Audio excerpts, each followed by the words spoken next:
Assalamualaikum warahmatullahi wabarakatuh. Waalaikumsalam warahmatullahi wabarakatuh. Kembali bersama saya Bambang Sadono di channel Inspirasi Jawa Tengah.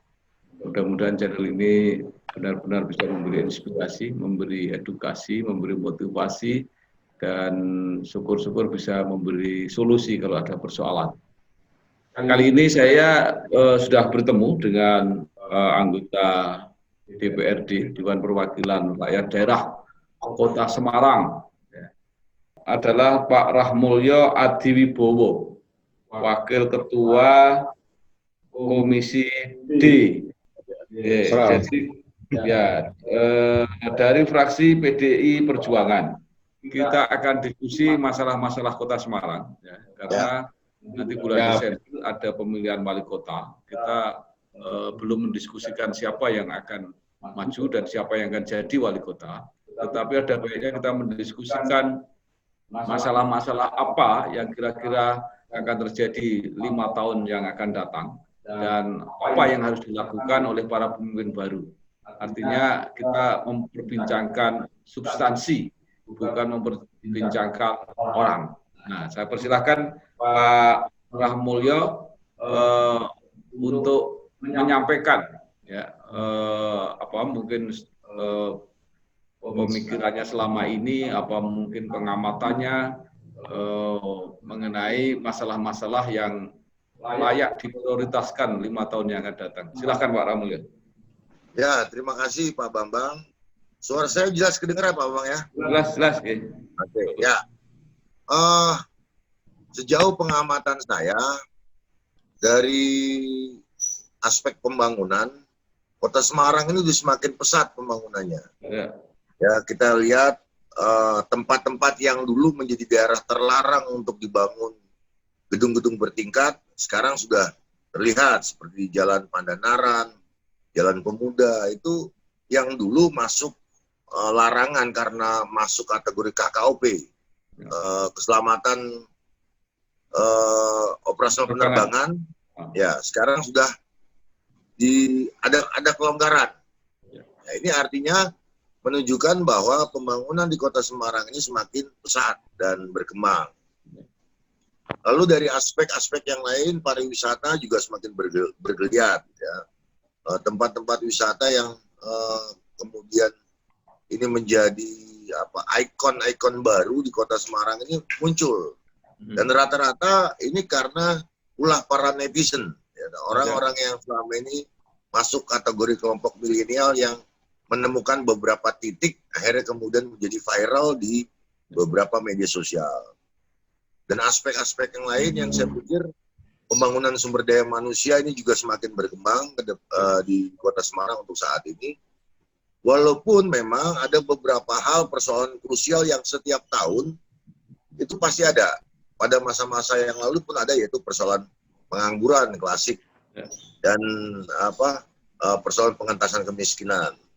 Bicara soal banjir, beberapa tahun kemarin pemerintah kota sudah semakin giat. Kalau kita cek di wilayah Kaligawe, di daerah Tambaloro, kemudian di daerah Tambarjo, Kecamatan Gayamsari, itu yang dulunya langganan banjir, alhamdulillah sekarang enggak, karena ujung lautnya udah dibendung. Cuman arah ke timurnya yang berbatasan dengan Kabupaten Demak ini yang memang menjadi persoalan karena bendungan itu belum jadi. Tapi ke depan saya melihat bahwa pembangunan di Kota Semarang ini akan menjadi sektor yang sangat potensial terjadi ya dalam rangka menumbuhkan ekonomi yang ada di masyarakat di masa yang akan datang. Sementara itu dulu Pak Umang. Ya, baik, terima kasih Pak. Ada beberapa hal yang tadi disampaikan, baik mengenai pembangunan fisik berupa gedung-gedung yang makin maju, kemudian pembangunan destinasi wisata, ya Semarang makin banyak dan makin populer, terutama Kota Lama. juga mengenai upaya-upaya untuk membebaskan Semarang dari banjir dan rob itu juga sudah mulai kelihatan hasilnya. Pak Ramulyo ya, tadi Komisi D memang bidangnya katanya kesejahteraan.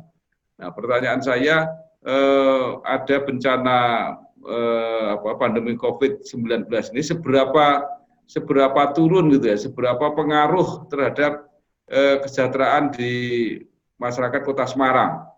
Nah, jadi kira-kira nanti harus apa yang dilakukan? Silakan Pak Ramulyo. Jadi kalau kita bicara soal pandemi COVID ini udah menjadi kesepakatan bahwa ini menjadi bencana nasional. Tidak hanya terjadi di Indonesia dan di beberapa negara pun ini juga terjadi.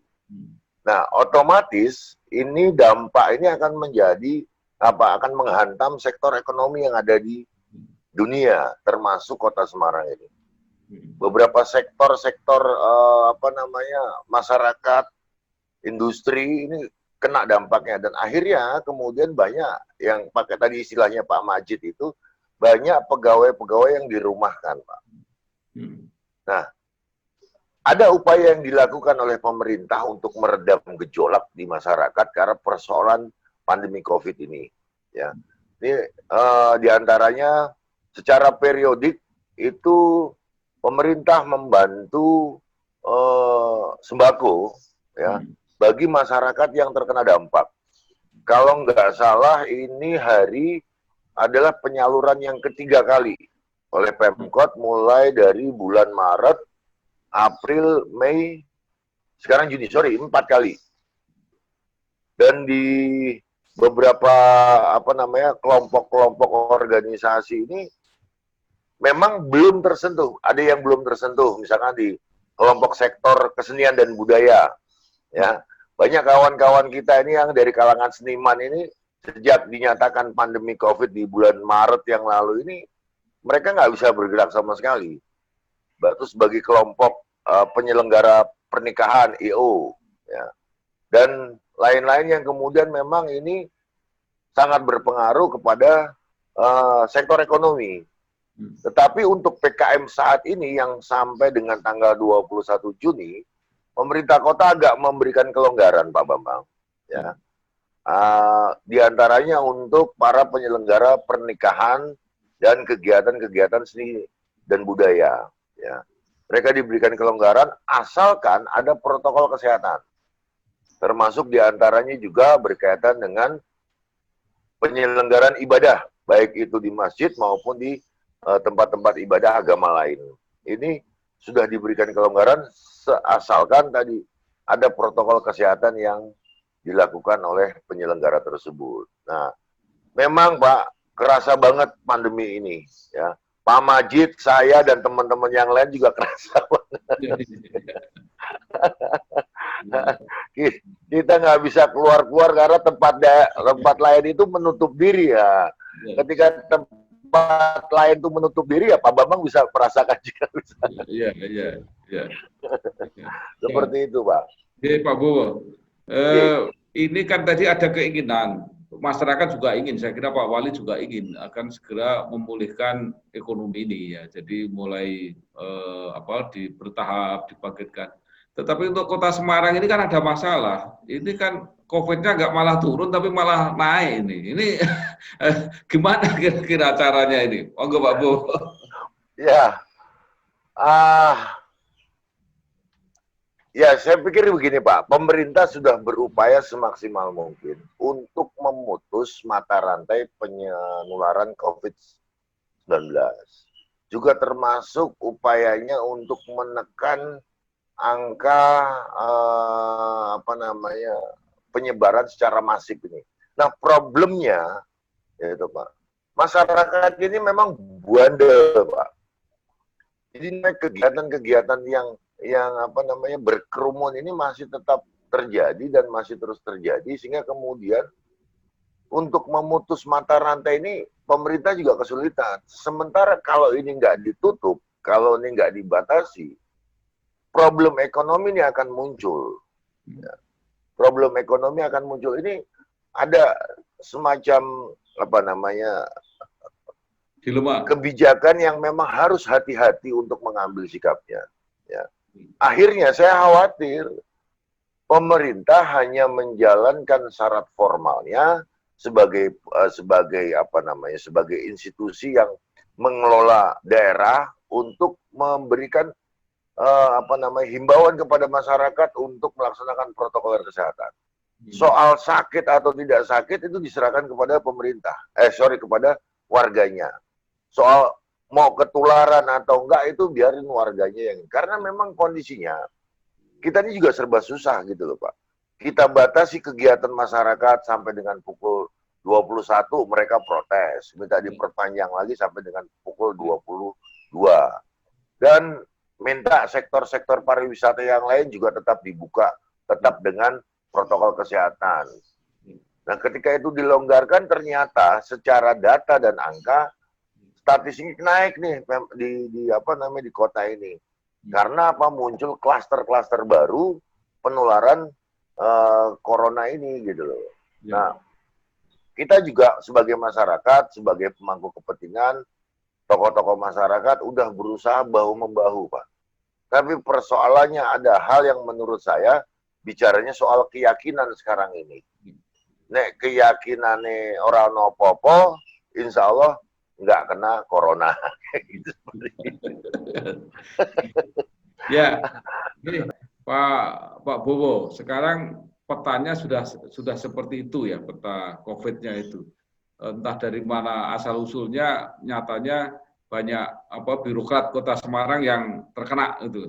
Nah, sekarang cara mencari solusinya seperti apa? Jadi selain mencegah untuk masyarakat, kalau birokrasinya juga kena, itu kan ya susah, yang mau menangani malah kena sendiri. Gitu.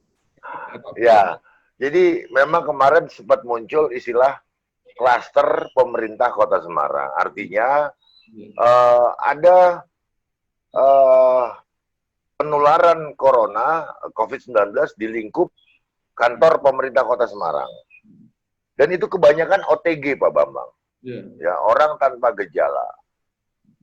Maka pasca kemudian mereka dilakukan swab, ada 60 orang mereka dilakukan swab, dan alhamdulillah hasilnya negatif, karena awalnya ada reaktif itu. Sekarang pemerintah mencoba untuk membuat semacam standar layanan yang sangat ketat di meja-meja pelayanan publik.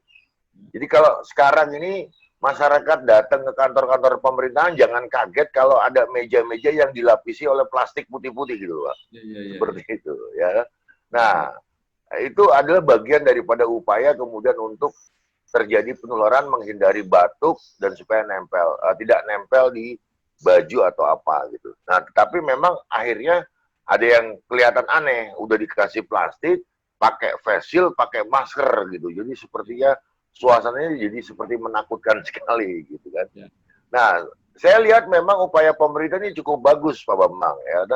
Seperti halnya saya ambil contoh aja lah. Ketika kemudian pemerintah Kota Semarang ini bekerja sama dengan perusahaan jamu gitu kan, kemudian membagikan secara gratis ribuan jamu corona kayak gini, Pak Bambang.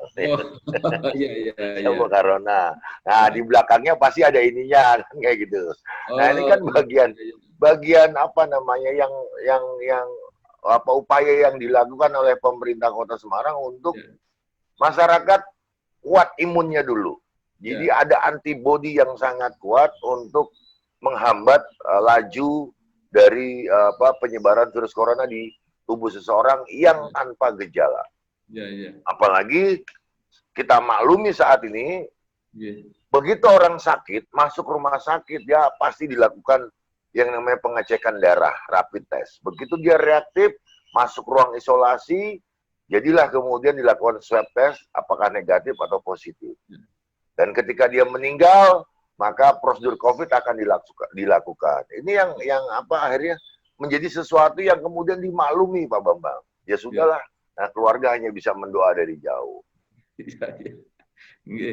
Baik, mudah-mudahan ini bermanfaat untuk kita semua, khususnya Kota Semarang. Terima kasih. Wassalamualaikum warahmatullahi wabarakatuh. Waalaikumsalam warahmatullahi wabarakatuh.